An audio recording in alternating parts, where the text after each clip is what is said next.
Hello viewers, আসসালামু আলাইকুম। আপনারা দেখতে পাচ্ছেন আমার ছোট্ট একটা খামার, যে খামারে অবস্থান করতেছে মাত্র তিনটা গরু। তিনটাই হলো ক্রস জাতের ষাঁড় গরু। এই গরুগুলো পালন প্রক্রিয়া সম্পর্কে আজকে আমি কিছু তথ্য জানাবো আপনাদের মাঝে। আসলে ক্রস জাতের গরুদের পালন করা অনেক সোজা। বর্তমানে তো শীতকাল, এখন আমার গোয়ালে কোনো প্রকারের ফ্যান আমি সেট আপ দেইনি, কারণ শীতকালে এদের তেমন একটা ঠান্ডা লাগে না। কারণ এরা মনে করেন যে ক্রস জাতের গরু, এদের জন্মস্থান যেটা আর কি, মানে এদের ব্লাড লাইন যেখান থেকে আসছে সেটা হচ্ছে হলো আপনার বিদেশ থেকে, যে দেশে মনে করেন যে বরফ পড়ে আর কি, খুব ঠান্ডা একটা দেশ।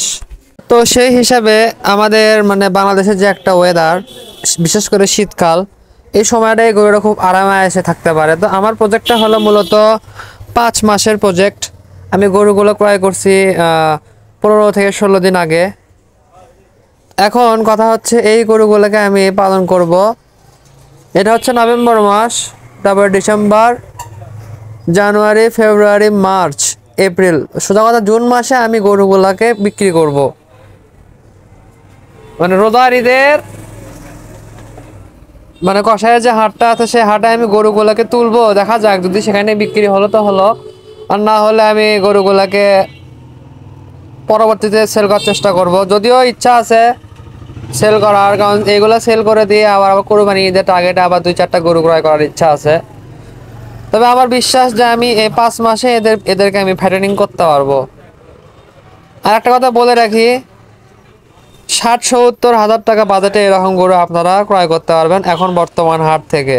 এখানে যে তিনটা গরু আপনারা দেখতে পাচ্ছেন, প্রথম নাম্বার গরু যেটা ব্ল্যাক কালার, এটা ক্রয় করছে আমি 59,000। মাঝখানে যে পটকা পটকি গরু সেটা ক্রয় করছে আমি 69,000।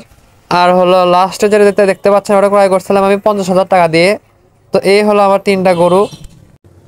তো এই তিনটা গরুকে নিয়ে আমার ভবিষ্যৎ পরিকল্পনা আছে। এদেরকে ঠিক আমি কীভাবে টেক কেয়ার করব, কীভাবে পালন করব, এদের থেকে আমি কি রকম বেনিফিট আনবো, কি রকম খরচ হবে এদের পিছনে, আমার সব কিছু নিয়ে আমার একটা চিন্তা ভাবনা আছে। তো বর্তমানে যে শীতকাল চলতেছে, তো শীতকালের মধ্যে এত বেশি খাওয়ানো হয় না গরুদেরকে, মানে মিডিয়াম, যতটুকু খাবার না দিলে না, দিয়ে শুধু টিকিয়ে রাখতে হয়। আর শীতের ভিতরে গরু সেরকম একটা মোটা তাজা হয় না। গরু মোটা হয় আসলে গরমের ভিতরে, মানে শীত বাদ বাকি সময়ে গরুর শরীরের স্বাস্থ্য ভালো লাগে। এই কারণে আমি এখন যে আমি অল টাইম ঘাস খাওয়াচ্ছিলাম গরুদেরকে টাকা খরচ করে, আমি কিন্তু ঘাস খাওয়ানোটা বাদ দিছি। আমি কিন্তু ঘাস থেকে এখন খড়ে কিন্তু ট্রান্সফার হয়েছে। তাহলে বুঝতেই পারতেছেন যে আসলে আমি খরচ কতটা কমায় নিয়ে আসছি। আর এখন বর্তমান বাজারে আমাদের এখানে হলো 100 আটি খ্যারের দাম হলো 600 টাকা। তো আমি 100 আটি খ্যারেই কিনি এখন মোটামুটি। আর 2-1-এর মধ্যে আমি খ্যারের একটা সেট করব, সেখানে আমি মোটামুটি 1,000-3 খ্যার রেখে দেব। কারণ খ্যার যদি বাসায় থাকে তাহলে গরু পালা নিয়ে আর কোনো টেনশন নাই।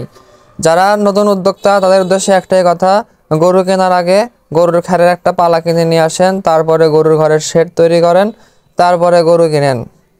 সোজা কথা, গরুর খাবারের ব্যবস্থাপনাটা ঠিক মতো করেন, তারপরে গরু তোলেন, তাহলে গরু পালন করে সুখ পাবেন, শান্তি পাবেন, টেনশন মুক্ত থাকবেন। আর যদি কোনো কিছুর ব্যবস্থা না করেন তাহলে দেখা যাবে যে গরু খুব একটা মানে সুস্থ থাকবে না, বা গরুর পেটও খালি থাকবে, গরু তেমন একটা মোটাও হবে না, এবং আপনার পকেটে টাকার জন্য খুব টেনশন হবে যে টাকা কখন আসবে, কি করব, টাকা কই থেকে পাবো। আর যদি আপনি যদি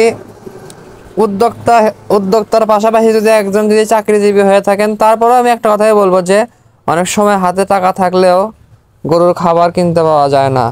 সব সময় কিন্তু দানাদার খাবার খাওয়ায় গরুকে কিন্তু টিকিয়ে রাখা সম্ভব না। বাসায় হয় পর্যাপ্ত পরিমাণের ঘাস, না হয় পর্যাপ্ত পরিমাণের খ্যারের প্রয়োজন পড়ে। যার এলাকায় যে জিনিসের সুবিধা আছে সে ঠিক সেই জিনিসটার প্রতি সৎ ব্যবহার করুন। এতে করে আপনাদেরই ক্ষতি হবে না, আপনাদেরই কিন্তু লাভ হবে। আমার তিনটে গরুকে দেখতে পাচ্ছেন, মোটামুটি কিন্তু আল্লাহর রহমতে অনেক সুন্দর হয়েছে। যারা আমার বাড়ির আশেপাশে থাকেন তারা চাইলে আমার গরুর খামারটা ভিজিট করে যেতে পারেন, এবং যদি কোনো রকমের বুদ্ধি লাগে, টিপস লাগে, তাহলে আমাকে জিজ্ঞাসা করবেন। আমি অবশ্যই আপনাদেরকে সেই হিসাবে কিন্তু জ্ঞান দেওয়ার চেষ্টা করব। আমার ডিসক্রিপশন বক্সে কিন্তু আমার হোয়াটসঅ্যাপ নাম্বার দেওয়া আছে, এবং ওই হোয়াটসঅ্যাপ নাম্বারে কিন্তু আমার মোবাইল নাম্বার। তো যদি কারো প্রয়োজন পড়ে আমাকে সোজা কল দেবেন, আমি যতটুকু সম্ভব আপনাদেরকে তথ্য দেওয়ার চেষ্টা করব, আপনাদের পাশে থাকার চেষ্টা করব। কারণ আমার সেক্টরটা কিন্তু বাছুর গরুর সেক্টর। এই গরুগুলোকে দেখে হয়তো আমাদের সন্দেহ থাকতে পারে যে গরুগুলো তো ভালোই বড় সাইজ। আসলে ভিউয়ার্স গরুগুলো মোটেও অত বড় না। এই গরুগুলোর বয়স আনুমানিক 6 মাসের মতন হবে। প্রত্যেকটা গরুর বয়স 6 মাস 8 মাস। এখানে কিন্তু কোনো গরুর বয়সে কিন্তু 1 বছর না ভিউয়ার্স। তাই আমি বলবো যে এই গরুগুলার প্রতি আমার মনে করেন যে সময় দিতে হবে একটু বেশি। এবং এগুলাই কিন্তু বাছুর গরুর প্রজেক্ট। বাছুর গরু বিভিন্ন জাতের হয়। অনেক বাছুর আছে যেগুলো সাইজ অনেক ছোট, অর্থাৎ দেশাল বাছুর যেগুলোকে বলে। একটা সময় আমি 3 মাসের বাছুর ক্রয় করে নিয়ে এসে পালন করতাম। তো তখন আমি খুব ভালো রেসপন্স পাইছি, কারণ আমি দেখছি যে বর্তমান জেনারেশনে নতুন উদ্যোক্তাদের বাছুর গরুর প্রতি একটা অন্যরকম টান আছে। বাছুর গরু তাদের খুব বেশি ভালো লাগে। এবং হ্যাঁ, আমি বলতেছি ভিউয়ার্স, বাছুর গরুতে লাভ বেশি এবং বাছুর গরুটাকে পালন করতে একটু সময় দেওয়া লাগে বেশি। ধরেন আপনি 3 মাস বয়সী একটা বাছুর গরু ক্রয় করে নিয়ে আসলেন। এই 3 মাস বয়সী বাছুর গরুকে অবশ্যই আরও 6 মাস পালন করতে হবে। তখন হিসাব করে দেখা যায় এইদিকে 3 মাস বয়স, ওইদিকে 6 মাস পালন করার ক্ষেত্রে যোগ করে দেখা যাচ্ছে যে 9 মাস বয়স হয় একটা বাছুরের বয়স। তখন সেই বাছুরটাকে আপনারা হাটে নিয়ে গেলে মোটামুটি একটা ভালো দামে বিক্রি করতে পারবেন। এবং একটা কথা বলে রাখি ভিউয়ার্স, দেশি বাছুর হোক, শাহিওয়াল বাছুর হোক, ক্রস বাছুর হোক, যে বাছুরই হোক না কেন, বুঝে শুনে কিনবেন। এমনও কিছু গরু আছে 6 মাস কেন 1 বছর পালন করলেও গরুর কোনো উন্নতি হয় না, গরু যা তাই থাকে। এই জন্য বলতেছি ভিউয়ার্স, গরুটা কেনার সময় একটু জাতমান গুণ দিয়ে কিনবেন। আর আমি বলতেছি সেটা হচ্ছে দ্রুত গরু বড় এবং মোটা তাজাকরণের জন্য ক্রস জাতের এই গরুগুলো সব থেকে বেশি ভালো হয়ে থাকে।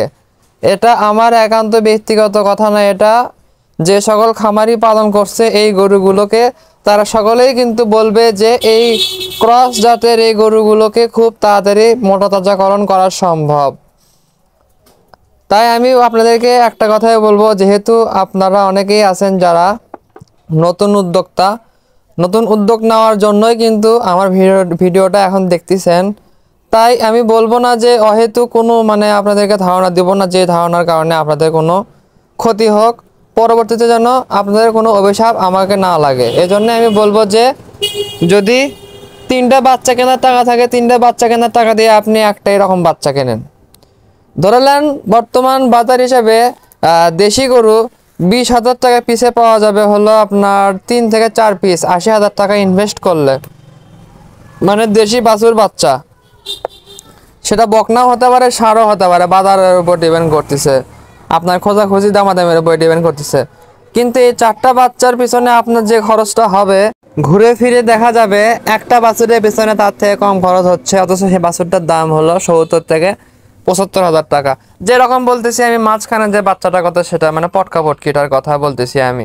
এই যে পটকা পটকি বাচ্চাটা দিয়ে লক্ষ্য করেন, বাচ্চাটা যেমন ধরে লম্বা, পাগুলা মোটা, বাছুরের কারিংটা একদম 2টা 3টার মধ্যে সব থেকে বেস্ট কোয়ালিটি। এইরকম একটা বাছুর যদি আপনারা পালতে পারেন ভিউয়ার্স, আমি বলবো যে আপনারা চাইলে একটা বাছুরকে যদি 1 বছরও পালন করেন ভিউয়ার্স, যে টাকা দিয়ে ক্রয় করবেন, যে টাকা খরচ করবেন, তার থেকে দ্বিগুণ লাভে বিক্রি করতে পারবেন। কারণ এই বাছুরগুলোকে কিন্তু খাওয়ালে কিন্তু লস হয় না। এই বাছুরগুলো ডেইলি খেলে বড়ই হতে থাকে, শরীর স্বাস্থ্য ভালো হয়, দেখতে সুন্দর হয়, শরীরে পর্যাপ্ত পরিমাণে মাংস লাগে। এই কারণে বলবো যে আপনারা প্রথমে একটা দিয়ে শুরু করেন, যদি অর্থ কম থাকে তাহলে। কারণ আমি কিন্তু সর্বপ্রথম ভুল করছিলাম। আমার কাছে টাকা ছিল প্রায় 1 লাখ টাকার মতন। আমি 1 লাখ টাকার মধ্যে আমি 3টা গরু কিনছিলাম বোকার মতন। কিনে আমি কি ঠকছিলাম সেটা আমি বলে বোঝাতে পারবো না। একটা কিনছিলাম মেয়ে বাচ্চা, একটা কিনছিলাম ছেলে দেশাল বাচ্চা, একটা কিনছিলাম ক্রস জাতের ছেলে বাচ্চা। এই মোটে 3টা বাচ্চা কিনছিলাম। তার মধ্যে আমি বুঝতে পারছিলাম যে আসলে কোন গরুতে লাভ বেশি হয়। দিন শেষে দেখা গেল যে আমার এই ক্রস যে বাচ্চাটা ছিল সেটা থেকে আমি 2টা টাকা হলো লাভ করতে পারছি। অথচ আমি দেশি যে গরুটাকে পালছি সেই গরুটা আমার দোষে অসুস্থ হয়ে মরে যাওয়া ধরছিল। এবং যেটা হলো দেশি বকনা ছিল সেটাকে তো 2-4 টাকা লাভে বিক্রি করতে পারছি। এখন আমি যেটা বলবো সেটা হচ্ছে আপনারা চাইলে ক্রসে আসতে পারেন। আমি পালতেছি বলে না, আমি কিন্তু দেশি গরু পালছি। ক্রসের মধ্যে পার্থক্য আছে, এরকম ক্রস বাছুর পালন করতে পারেন। বা হাটে দেখবেন যে ক্রস কিছু খালি গায়ে পাওয়া যায়, 2 দাঁত 4 দাঁত 6 দাঁতে কিছু খালি গায়ে, যাদের পেটে কোনো বাচ্চা নাই এবং শরীরে মাংসেরও বড্ড অভাব, হাড্ডি কিন্তু ধরে লম্বা। এরকম কিছু গাই কিনে নিয়ে এসে যদি আপনারা 3 মাসের প্রজেক্ট করতে পারেন ভিউয়ার্স, আমার বিশ্বাস 3 মাসের ভিতরে গরুগুলা যে এরকম মোটা হবে, প্লাস এই 3 মাসের মধ্যে দেখা যাচ্ছে যে 3-4টা গরু থেকে আপনারা প্রতিদিন 3 থেকে 4 কেজি করে দুধও পাবেন। 1 কেজি করেও যদি পান, 2 কেজি করেও যদি পান, দুধ পাবেন ওই হিসাবেই নিয়ে আসবেন। মনে করেন যে বার টাইম দেখবেন যে দুধ কোনটা থেকে বাড়াচ্ছে, দুধও পাইলেন। পাশাপাশি মনে করেন যে 3 মাস পালন করার পরে আরামে এসে সেল করে দিলেন কসাইয়ের কাছে। আর যদি মন চাইলো যে না আমি এগুলাকে লং টাইম পালবো, গপ বানাবো, তাও করতে পারবেন। যেটা মন চায় সিস্টেমে মনে করেন যে যেটা বুদ্ধি হবে সেটাই করবেন। কসাইয়ের কাছে বিক্রি করলেও লাভ পাবেন। যাই হোক ভিউয়ার্স, আমি আপনাদেরকে কখনো ভুল জ্ঞান দিব না, ভুল বুদ্ধি দিব না। এই বুদ্ধিটাই দিব যে বুদ্ধিটাতে আপনাদের উপকার হবে, আপনাদের ক্ষতি হবে না। কারণ আমি চাই না নতুন উদ্যোক্তারা ঠকুক, বাস খাক এবং দিন শেষে বলুক যে আসলে গরুর ব্যবসা লস, গরুর ব্যবসায় কোনো লাভ নাই। আমার কথা হচ্ছে হালাল ব্যবসাতে অবশ্যই লাভ আছে। গরুর সেক্টরটা হচ্ছে একদম হালাল একটা সেক্টর। এখানে মানুষ চাইলেও মনে করেন যে মানুষকে ঠকাতে পারবে না।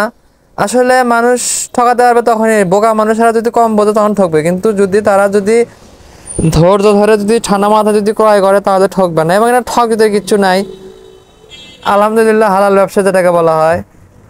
তো ভিউয়ার্স, আপনারা সকলে আমার জন্য দোয়া করবেন এবং আপনাদের জন্য আমার দোয়া সবসময় আছে। যারা আমার ভিডিও দেখতেছেন তাদের জন্য অসংখ্য অসংখ্য ভালোবাসা এবং দোয়া।